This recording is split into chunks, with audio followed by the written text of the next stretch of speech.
Hello दोस्तों, welcome to SL Hindi कहानियाँ। आज की कहानी है डोर, रिश्तों का बंधन। इस कहानी की लेखिका हैं अंकिता भार्गव जी। ये कहानी आपको पसंद आती है तो प्लीज़ लाइक करें, शेयर करें। चैनल को अभी तक सब्सक्राइब नहीं किया है, सब्सक्राइब कर लीजिए। तो चलिए फ्रेंड, कहानी शुरू करते हैं। साडा चिड़िया दा चंबा वे, बाबुल असी उड़ जाना। साडी लंबी उड़ारी वे, बाबुल मुड़ नहीं आना। ढोलक की थाप पर जैसे ही गीत शुरू हुआ, सुरेश की आंखों के कोर भी भीग गए। कैसा माहौल होता है बेटी की शादी में। घर में रौनक भी होती है और खुशियाँ भी, पर दिल में बेटी की जुदाई का दर्द भी कम नहीं होता। अपने जिगर के टुकड़े को दूसरे घर भेजते समय एक पिता के दिल पर क्या गुजरती है, यह कोई सुरेश से पूछे, जो अपनी 5वीं बेटी की विदाई की तैयारी कर रहा था। पहले से ही 4 बेटियों के पिता सुरेश के कंधों पर जब भतीजी नैना की परवरिश का भार आया तो एक बार तो उसके हाथ पांव फूल गए। अब क्या होगा? उसकी आर्थिक स्थिति तो पहले से ही डावाडोल थी। ऐसे में भाई साहब का यूं आधे में ही चले जाना उसे तोड़ गया। भाई साहब की सरपरस्ती में वह खुद को सुरक्षित महसूस करता था। उनके असमय काल का ग्रास बनने से वह अकेला पड़ गया। पर उस दुख के समय में होनी को कोई रोक नहीं सकता। बस यही सोचकर उसने सब्र कर लिया। पर असली समस्या तो बेटियों की शादी की थी। लंबा चौड़ा दहेज देने की उसकी हैसियत नहीं थी। फिर कैसे बेटियों को अच्छे घर वर मिलेंगे? वह रात दिन इसी चिंता में घुलता रहता था। पर शायद ऊपर वाले को भी उसकी थोड़ी फिक्र थी, तभी तो सुरेश की बेटियों की शादी के लिए ज़्यादा परेशान नहीं होना पड़ा। कोई राजकुमार तो नहीं, पर हाँ, लड़कियों के लिए गुजारे लायक घर तो उसने भी ढूंढ लिए थे। बेटियां सुखी है, उसे यह तसल्ली भी थी। जब एक एक करके उसके आंगन की चिड़िया अपने अपने घोंसले की ओर चली तो उसका घर ही नहीं, मन भी सूना करती चली गई। बस अब भाई साहब की बेटी नैना की डोली भी घर से विदा हो जाए तो वह गंगा नहा ले, उसी की तैयारी चल रही थी। 2 दिन बाद नैना भी चली जाएगी तो घर बिल्कुल सूना ही हो जाएगा। नैना कमरे में बैठी अपने मेहंदी लगे हाथों को देख रही थी। 2 दिन बाद उसकी शादी थी। बाहर आंगन में जो धूम मची थी, उसकी आवाज़ उसके कानों तक भी पहुंच रही थी। उसे खुश होना चाहिए, आखिर उसकी शादी हो रही थी। उसके जीवन की एक नई शुरुआत थी।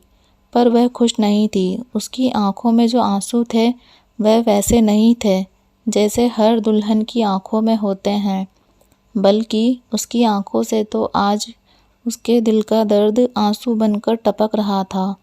इतना तो वह उस दिन भी नहीं रोई थी जिस दिन उसके पापा गए थे। रो ही नहीं पाई। माँ की हालत ने जैसे नैना के आंसुओं पर बांध बना दिया। माँ भी क्या करती। सुबह हंसते मुस्कुराते जिस पति को कॉलेज भेजा था वह वापस ही नहीं आया। बस कुछ लोग उसका शरीर छोड़ गए। वह शरीर जो कुछ ही देर में राख बन गया। राख भी अपनी कहाँ हुई, वह भी गंगा जी के पावन जल में समा गई। कॉलेज में ही नैना के पापा को हार्ट अटैक आया और कोई कुछ करता उससे पहले ही वह दुनिया से कूच कर गए। खुद तो चले गए और अपनी पत्नी और बेटी को बेसहारा कर गए। अगर सुरेश चाचा का हाथ सर पर ना होता तो नैना का क्या होता? माँ तो आज भी पापा की मौत के सदमे से नहीं उबर पाई। अर्ध विक्षिप्त सी हालत में ही घर में इधर उधर डोलती रहती है। आज नैना को पापा की बहुत याद आ रही थी। अगर आज पापा होते तो वह भी उनसे वैसे ही अपनी फरमाइश पूरी करवाती जैसे कि बिन्नी दीदी और रीनी दीदी ने अपनी शादी में चाचा से करवाई थी। वह जानती है पापा उसकी हर इच्छा पूरी भी करते। पापा अपनी नन्ही से बहुत प्यार करते थे, उसकी हर जिद पूरी करते थे, सारे नखरे उठाते थे। उसकी फरमाइशें पूरी करने की कोशिश तो चाचा भी करेंगे, पर वह चाचा की आर्थिक स्थिति से अनजान तो नहीं है। फिर नैना उनके सामने कैसे अपनी पसंद नापसंद कहे, कैसे जिद करे। वैसे भी बेचारी शब्द उसके लिए एक ऐसी लक्ष्मण रेखा की तरह था जिसे लांघने का उसे हक ही नहीं था। ओहो, हम तो काम कर कर के थक गए और इसे देखो कैसे महारानी की तरह आराम से लेटी है। यह तमन्ना थी। नैना इस आवाज़ को नींद में भी पहचान सकती थी। वह बिस्तर से नीचे पैर लटकाकर बैठ गई। रिनी दीदी और विन्नी दीदी उसका शादी का जोड़ा लिए खड़ी थी। उनके साथ तमन्ना और रश्मि भी थी। ओ हीरोइन किसके ख्यालों में खोई है? हीना आंखें मटकाती हुई बोली। पापा के। नैना की आवाज़ और आंखों में बस दर्द ही दर्द भरा था। नन्ही ऐसे नहीं रोते बच्चे, आ इधर आ मेरे पास। विन्नी दीदी ने नैना को खींचकर अपने गले लगा लिया, पर उसे तसल्ली दे सके वह शब्द तो उनके पास भी नहीं थे। बस नैना के आंसुओं में उनके आंसू भी घुल गए। भाई, ये आंसू ना विदाई के लिए बचा कर रखो, अभी ब्यूटिशियन को अपना काम करने दो, क्योंकि शादी का सीज़न चल रहा है और हमारे पास बिल्कुल भी टाइम नहीं है। जल्दी करो, हीना ने कहा। रश्मि, तमन्ना हमारी नन्ही को ऐसा तैयार करना कि सब देखते ही रह जाएं। रिन्नी दीदी भी कहाँ पीछे रहने वाली थी। दीदी, हम तैयार तो तब करें जब आपकी मिस वर्ल्ड हमें अपना टैलेंट दिखाने का मौका दे, तब तो हम कुछ करें भी। इसके तो नखरे ही ख़त्म नहीं हो रहे। नैना को विन्नी दीदी ने इशारा किया तो वह एक उदास सी नज़र अपने जोड़े पर डाल उन लोगों के साथ चली गई। नैना को तैयार करते समय तमन्ना और हीना के हाथ ही नहीं, ज़बान भी चल रही थी। पूरा समय वे उसे विवेक का नाम लेकर छेड़ती रही। नैना, एक बार देख तो सही खुद को आईने में, देख कैसी लग रही है। नैना ने आईने में खुद को निहारा। वह सच में बहुत खूबसूरत लग रही थी। उसकी सहेलियों ने उसे बहुत मेहनत से तैयार किया था। नैना मुस्कुरा दी। उसके चेहरे पर यह मुस्कान लाने के लिए भी उन बेचारी लड़कियों ने जाने क्या क्या जतन किए थे। अपनी मेहनत सफल होते देख उन्हें भी कुछ तसल्ली हुई। लाल जोड़ा पहन कलाई तक चूड़ियों से भरे हाथों में कलीरे बांधे नैना को देख चाची की आंखें भर आई। मंगल बेला में रोना अशुभ होता है, यह सोच उन्होंने आंसू आंचल में समेट लिए और नैना की बलैया ले ली। कैसी सुंदर लग रही है मेरी बिटिया, किसी की नज़र ना लगे। सुंदर तो लगनी ही थी चाची जी, आखिर तैयार किसने किया था। हीना अपनी तारीफ का मौका क्यों जाने देती भला। उस पल नैना ने माँ की सुनी सुनी आंखों में भी खुशी के भाव देखे। वह माँ के जोर से लिपट गई। आज उसे माँ से दूर हो जाना था, फिर जाने कब आना हो। कुछ देर में तो वह घर उसके लिए पराया हो जाने वाला था। कैसी किस्मत होती है बेटियों की, जिस घर में पैदा होती है, जिस आंगन में खेलती है, एक दिन वह घर वही आंगन उनके लिए एक दिन पराया हो जाता है। किसी और का घर संसार सजाने की जिम्मेदारी नाजुक कंधों पर डाल माँ बाप उनकी डोली रुखसत कर देते हैं। बचपन में जब वह अपनी गुड़िया की शादी रचाती थी तब उसे कैसा चाव होता था अपने ब्याह का। जब भी कोई दुल्हन देखती थी पापा से कह देती, पापा मेरी शादी में मुझे ऐसे कपड़े गहने दिलाना।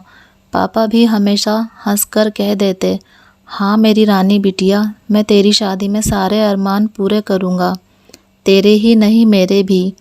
तब नैना को ये कहाँ पता था कि गुड़िया की शादी और एक लड़की की शादी में फ़र्क होता है। लड़की को अपने ब्याह में केवल गहने कपड़े ही नहीं बल्कि माँ बाप से जुदाई भी मिलती है तोहफे में। विवाह का ये कड़वा सच तो नैना को अपनी मौसी के विवाह में पता चला। मौसी की विदाई में उनके साथ साथ नैना के कितने आंसू बहे उसे याद नहीं। बस इतना याद है कि वह रोते रोते पापा से लिपट गई थी। एक ही बात थी उसके होठों पर, पापा शादी गंदी होती है, मुझे नहीं करनी शादी, मुझे आपसे दूर नहीं जाना। वह रोती रही और पापा उसे अपने सीने से लगाए उसके आंसू पोंछते रहे।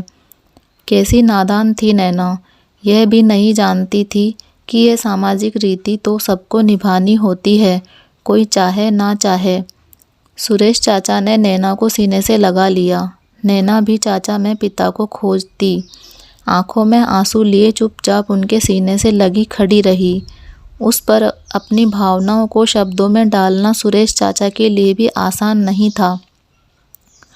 आंखों में आंसू लिए बस वह आसमान की ओर देखने लगे। वह खुद को गुनहगार की तरह महसूस कर रहे थे, जैसे उनसे कोई बड़ी भूल हुई हो, और मन ही मन अपने भाई साहब से बातें कर रहे थे। कह रहे थे, भाई साहब, आपने अपनी गुड़िया के खुशहाल जीवन और उसकी शादी के जो सपने देखे थे, मैं उनमें से एक भी पूरा नहीं कर पाया। आप होते तो शायद नैना के लिए कोई अच्छा लड़का चुनते। ऐसा साधारण घर, कम पढ़ा लिखा लड़का नहीं जैसा मैंने चुन लिया। देखिए हमारी सयानी नैना बिटिया को, बिना एक भी सवाल किए मंडप में बैठने जा रही है। आप पिता हैं उसके, और ईश्वर के करीब भी हैं। आप कहिए उस ऊपर वाले से हमारी बिटिया के इस नव जीवन में अब कोई दुख ना आए, इसकी झोली हमेशा खुशियों से भरी रहे। नन्ही, मैं नहीं जानता आज के दिन भाई साहब तुम्हें क्या समझाते, पर मैं बस तुमसे वह कहना चाहता हूँ जो मैंने तुम्हारी सब बहनों से कहा था। शादी के रिश्ते में पति और पत्नी की बराबर की भागीदारी होती है, ना सिर्फ सुख में बल्कि दुख में भी। विवेक का परिवार उसकी जिम्मेदारी है बेटा। उसकी इस जिम्मेदारी को निभाने में उसका दिल से साथ देना। अगर वह कहीं टूटा लगे तो तू संभालना, जैसे तेरी माँ और चाची ने भाई साहब को और मुझे संभाला, हमारा साथ दिया। तू इनकी परछाई बनकर रहना अपने ससुराल में। एक बात और मेरे बच्चे, भाई साहब भले ही दुनिया से चले गए, पर तेरा बाप आज भी जिंदा है। तू कभी अपने ससुराल में खुद को अकेला ना समझना। मैं अपने जीवन की आखिरी सांस तक तेरे साथ हूँ।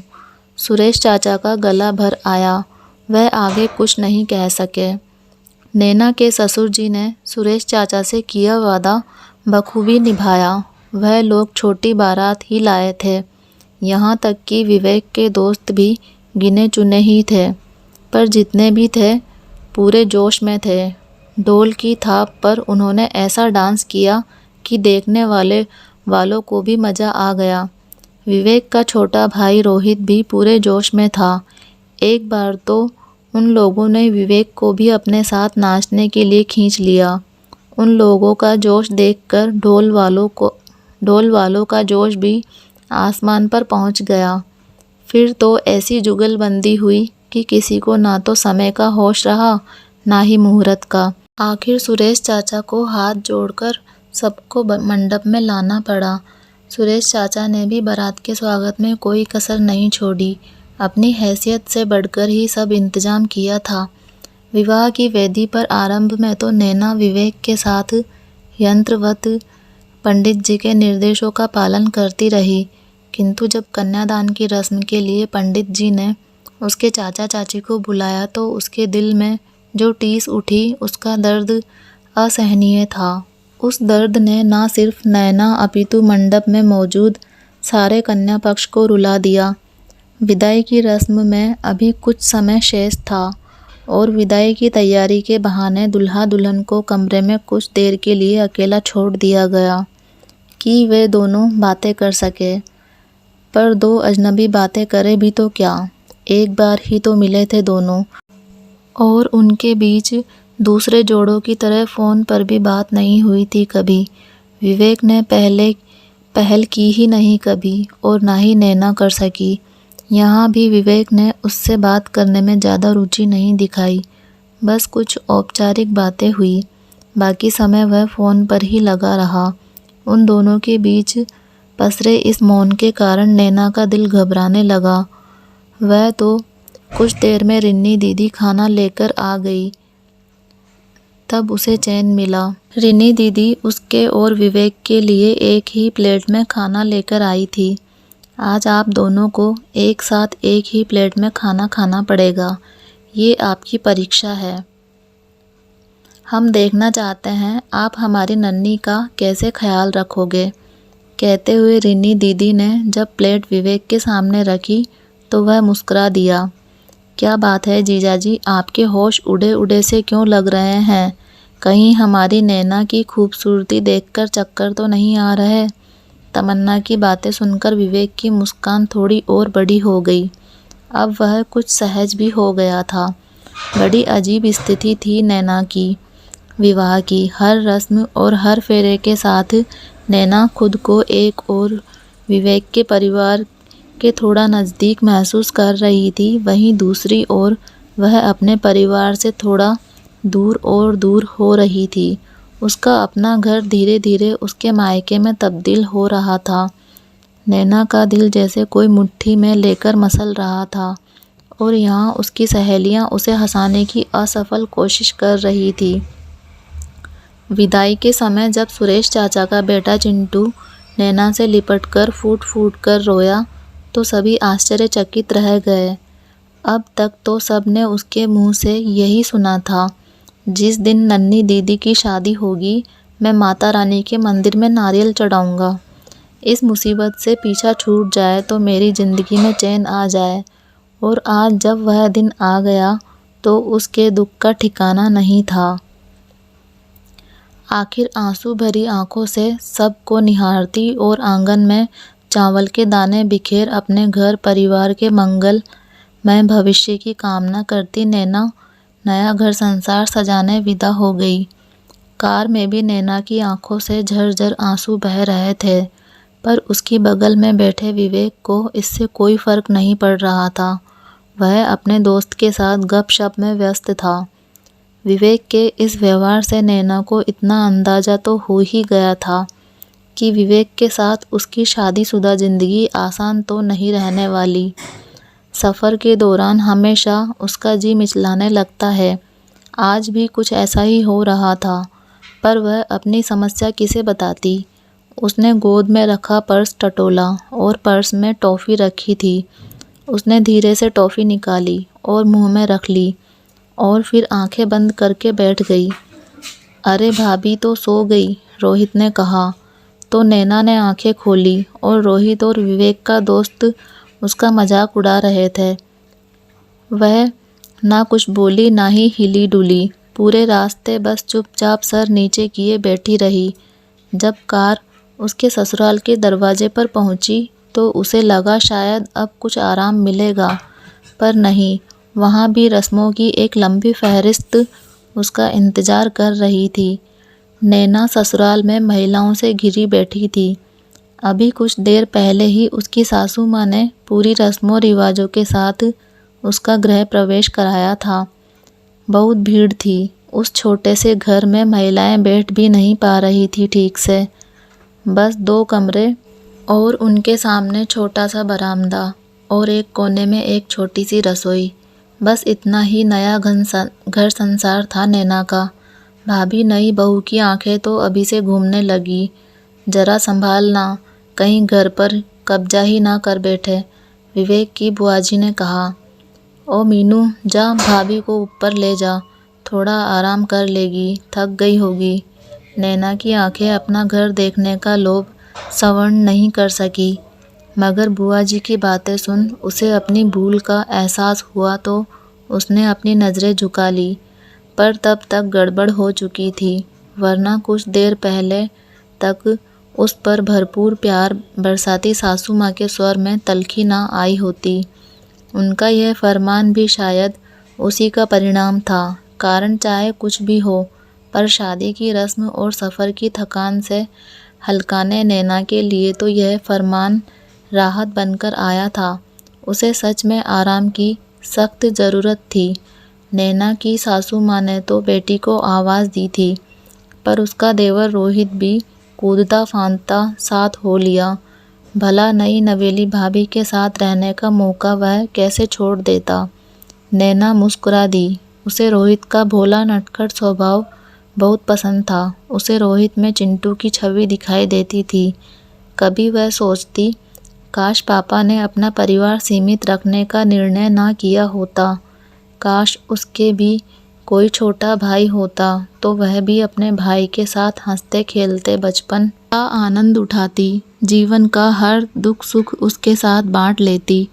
तब शायद उसे अपनी शादी के बाद माँ के अकेले रह जाने की फिक्र भी ना होती और शायद माँ भी पापा की असमय मौत के बाद यूं अवसाद का शिकार ना होती। बेटे के सहारे यह सदमा झेलना उनके लिए थोड़ा आसान होता, क्योंकि चाहे कितना भी आधुनिकता का दम भर ले, पर बेटियों को तो लोग आज भी पराया धन ही मानते हैं। भाभी, आपके शयन कक्ष में आपका स्वागत है। रोहित ने कुछ ऐसी अदा से नैना के लिए कमरे का दरवाज़ा खोला कि उसके होंठों पर मुस्कान आ गई। भाभी, माँ ने कहा है आपका संदूक तो कल खुलेगा, इसलिए नई चादर आप कल बिछा लेना। आज आप इसी चादर को ठीक से बिछा लो। अब आप आराम करो, हम चलते हैं। घर मेहमानों से भरा हुआ है, उन्हें भी संभालना है। मीनू ने किसी समझदार बुजुर्ग की तरह नैना को माँ का संदेश सुनाया और रोहित के साथ नीचे चली गई। उन दोनों के जाने के बाद नैना ने उस कमरे को जी भर के देखा जिसे रोहित उसका शयन कक्ष कह रहा था। कमरा छोटा भी था और थोड़ा अस्त व्यस्त भी। फर्नीचर के नाम पर बस एक पुराना बेड था जिस पर मैली सी चादर बिछी थी। बिछी क्या थी, सलवटों से भरी थी। कमरे में एक अलमारी थी, वह भी पुरानी ही थी। अब तक फिल्मों में देखे और उसकी कल्पना में बसे दुल्हन के कमरे से यह बिल्कुल अलग था। उसने तो अब तक अपने लिए सभी आधुनिक सुख सुविधाओं से परिपूर्ण, फूलों से सजे खूबसूरत व सुवासित कमरे की कल्पना की थी, ठीक वैसा ही जैसा शोभित का था। अचानक नैना को एक झटका सा लगा। यह क्या सोच गई वह? उसे यह सब अनर्गल बातें अब नहीं सोचना चाहिए। अब तो जैसा भी था यही नैना का संसार था और उसे इसे ही संवारना था। उसने दरवाज़ा भिड़ाया और सबसे पहले अपने पर्स में से चिंटू के रखे बिस्किट और चिप्स के पैकेट निकाले और जल्दी जल्दी खाने लगी। भूख के मारे उसकी जान निकले जा रही थी। कल से उसने ठीक से खाना नहीं खाया था। दोपहर में भी लाज की गठरी बनी वह बस आधी पूरी भी नहीं खा पाई थी। चिप्स और बिस्किट खाकर उसे कुछ राहत मिली। फिर नैना ने बिस्तर की चादर ठीक की और लेट गई। कई लोगों के साथ एक साथ बोलने से नैना की नींद टूटी। वह चौंक कर उठ बैठी। कुछ पल को तो उसे समझ ही नहीं आया वह कहाँ है। समझ आने पर उसे बाहर क्या हो रहा है जानने की उत्सुकता होने लगी। रात गहरा गई थी। वह देर तक सोती रही। नैना कमरे का दरवाज़ा खोलने जा ही रही थी कि उसे खिड़की से विवेक और उसके दोस्त दिखाई दिए। सभी शराब के नशे में धुत अजीबोगरीब हरकतें कर रहे थे। यूं तो पंजाबियों के जश्न में शराब का प्रचलन कोई नई बात नहीं है, पर वह लोग इतने करीब थे कि नैना को घबराहट सी होने लगी। उसने लपक कर दरवाजे की कुंडी चढ़ा दी। अभी वह वापस पलंग पर बैठी ही थी कि दरवाजे पर जोर की थाप पड़ी। भाभी, हम विवेक के दोस्त हैं, हमें आपसे मिलना है। आज आपकी शादी हुई है, पार्टी का दिन है, आओ हमारे साथ पार्टी करो। नशे में डूबी वो आवाज़, उनकी बातें और वह हंसी नैना के दिल में दहशत पैदा कर रही थी। हालांकि कुछ देर दरवाज़ा खटखटाने के बाद दोबारा किसी ने उसे परेशान नहीं किया, पर नैना की पूरी रात इसी डर के साए में गुजरी कि कहीं कोई दरवाजे को ही ना तोड़ दे। दरवाज़ा कमज़ोर था और एक जोर का धक्का सहने लायक भी नहीं था। नैना सोचने लगी, यदि ऐसा हुआ अगर विवेक के दोस्त उसके साथ कोई बदतमीजी करने पर उतरे तो क्या विवेक उसे अपने दोस्तों से उसी तरह बचाएगा जैसे कभी शोभित ने उसे बचाया था? विवेक इस शराब में धुत हालत में अपने दोस्तों का विरोध कर पाएगा? शोभित उसका ख्वाब था और विवेक उसके जीवन का यथार्थ कभी ख्वाब की तरह रोमानी नहीं होते, अपितु खुरदरे होते हैं। इस चादर की तरह कुछ कुछ प्लस्तर उतरे इस घर की तरह, यह नैना जानती थी, पर फिर भी वह खुद को शोभित के ख्यालों में खोने से रोक नहीं पाई। बहुत वक्त भी तो नहीं गुजरा, कुछ साल पहले की ही तो बात है। नैना ने तब 12वीं की परीक्षा अच्छे नंबरों से पास की थी। ख्वाब भी बहुत ऊंचे थे उसके। IIM से MBA करना चाहती थी वह, और इसीलिए दिल्ली से BCom ऑनर्स करना चाहती थी, ताकि ग्रेजुएशन के साथ कैट की तैयारी भी कर सके। उसके सपनों को पापा का पूरा सहयोग था, इसलिए उसके हौसले बुलंदियों पर थे। पर वक्त ने एकाएक पलटी मार दी। चाचा उसका दिल्ली में पढ़ाई का खर्च नहीं उठा सकते, यह नैना अच्छे से जानती थी। इसलिए उसने पापा के गुजरने के बाद अपने शहर के ही कॉलेज में BCom ऑनर्स में दाखिला ले लिया। लेकिन उस कॉलेज की फ़ीस और दूसरे खर्चे भी भारी पड़ रहे थे। एक बार तो नैना को लगा शायद उसे अपनी पढ़ाई बीच में ही छोड़नी होगी। वह ये बात किसी के सामने कहकर चाचा की बेइज्जती नहीं करना चाहती थी। फिर भी जाने कैसे उसकी समस्या उसकी सबसे अच्छी सहेली तमन्ना ने समझ ली और अप्रोक्ष रूप से इसका हल भी सुझा दिया। वह कहने लगी, नैना मुझे तेरी मदद चाहिए। मेरे भैया के बच्चों के लिए एक अच्छी ट्यूशन टीचर चाहिए। भैया ने यह जिम्मेदारी मुझे सौंपी है। अब मैं कहाँ ढूंढूं? तू तो मेरी सबसे अच्छी दोस्त है, तू ही पढ़ा दिया करना बच्चों को प्लीज़। अंधा क्या चाहे दो आंखें। पर फिर भी नैना ने खुद से हाँ भर देने की गलती नहीं की, बल्कि कहा, चाचा से पूछकर बताऊंगी। चाचा चाची दोनों ही मना कर रहे थे, उसकी अपनी पढ़ाई पर असर पड़ेगा।